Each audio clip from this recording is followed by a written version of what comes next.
Yeah, we've been keeping an eye on it for sure, Heather. It's real tough to actually to walk out here, to stand out here because of the strong winds. And Route 5, this portion of Route 5 has been closed down practically all day here from Big Tree to LaSalle Avenue. And we've actually seen some cars driving through this road closure, really violating that road closure. That is not advised because of those waves that are coming over the wall here. And Scott, that vigil is scheduled to take place at 10:50. So basically, right around the time 1 week ago when that fatal crash happened right here in the intersection of Sheridan Drive and Military Road. This is a vigil that has been scheduled and planned, set up by some friends of Gianna Amino.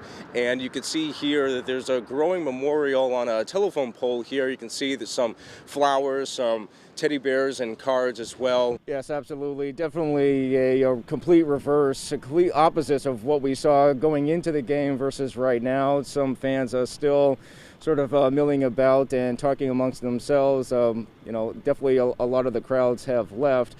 And but Bills Mafia, as you all know, we're ready for this game. They were jacked up for it, and certainly everyone here wanted to see a different result here at the Transit Drive-In in Lockport.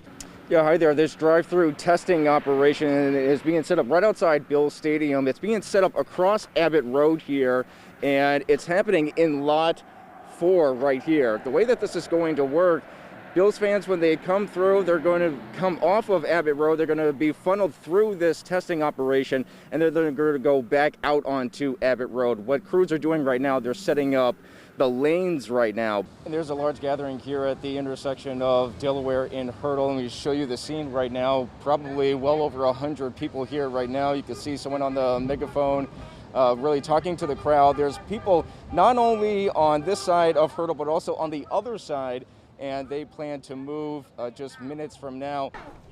We did not come to destroy your neighborhood. The protest, which was very peaceful, went to the exact same spots where racially charged incidents have occurred over the past week on Hurdle Ave. Protesters came with a larger message of social justice. Black Lives Matter! Black Lives Matter! No justice! No peace! No racist! Police! Demonstrators went right outside Empty Pockets, where protesters earlier this week got into a confrontation with customers and an owner of the bar. Racial slurs were shouted from the crowd outside Empty Pockets.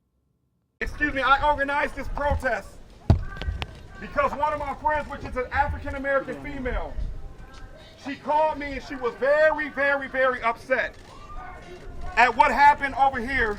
We denounce what happened this week. It was vile. It was disrespectful to humanity. We're fired up. We can't take it no more. And we ain't gonna take it no more. There is also the message of more economic equity.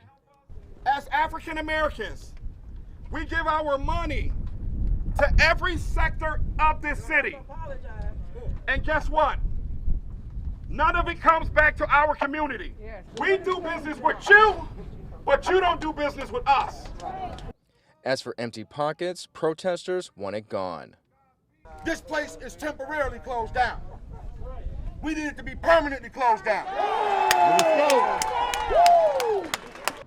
And Empty Pockets is shut down for violating COVID orders along the lines of social distancing and face masks. The Erie County Health Department is investigating the bar. Earlier this week, Empty Pockets issued a statement saying it's sorry about what happened.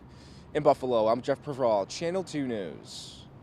We've been waiting for years for this, so it's just like we are so happy we're going on. We'll be like my kids on, last week on Christmas, not being able to sleep too much the night before. Wildcard weekend, Orchard Park. These fans have cleared the first hurdle and have tickets. We live and die by the Bills. Tom Spence says he's been a season ticket holder for nearly 20 years. Take a look at that jersey over Tom's shoulder. It says NFL Draft 17. In 2017, he had the trip of a lifetime representing the Bills at the NFL Draft. He bought 2 tickets for he and his wife to attend the wildcard game, end zone tickets by the tunnel. Considering the circumstances, we're really thrilled to be one of the people that are going to be able to go. Russ Desiderio and Rob Parente are lifelong friends and say they've been season ticket holders for 18 years. Here's video of the moment they got tickets.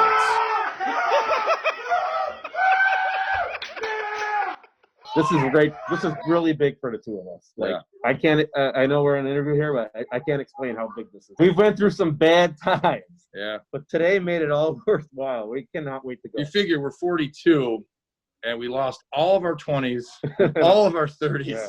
So now we get to go to a playoff games in our 40s. The next hurdle fans need to clear: a negative COVID test. That is on your mind, of course. That would be just our luck to have something happen at this point. That's the only time I'm going to leave my home, is to get the test. Now in total, 6,200 season ticket holders, they will be getting in. And fans who we spoke to say that they anticipate getting an email within the next few days with COVID testing information. BioReference, the company that's doing the testing, tells us that they anticipate beginning the COVID testing Wednesday or Thursday of next week. In Buffalo, I'm Jeff Preval, Channel 2 News. It was definitely very scary. I know, a memory that I'm never going to forget. That sense of fear quickly turned into relief thanks to the response from West Seneca police officers. On Tuesday night, Anthony Ferreira called police because his 2-month-old baby girl, Addison, stopped breathing. And we had her laying down in her playpen, and my wife noticed her arms go up and kind of start shaking. As we lifted her up, she wasn't breathing at all. The call to police brought back raw emotions from just 2 weeks ago when police got another call for a baby who couldn't breathe. That baby did not make it. Some of the officers that were on that previous call were also responding to this call, and that was obviously in their minds. Police were on scene on Forestall Lane in less than 2 minutes. All of a sudden, Addison started breathing again. The thing that I'm going to remember the most is her first cry when Officer Carr was holding her. That was the biggest relief that I felt during that whole situation. Officer Kevin Carr, seen here in this picture posted on the West Seneca Police Facebook page.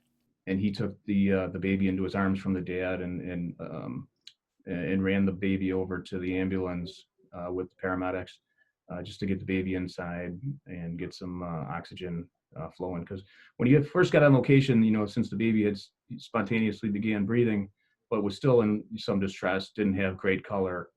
So there, it was still a little bit tense at the time.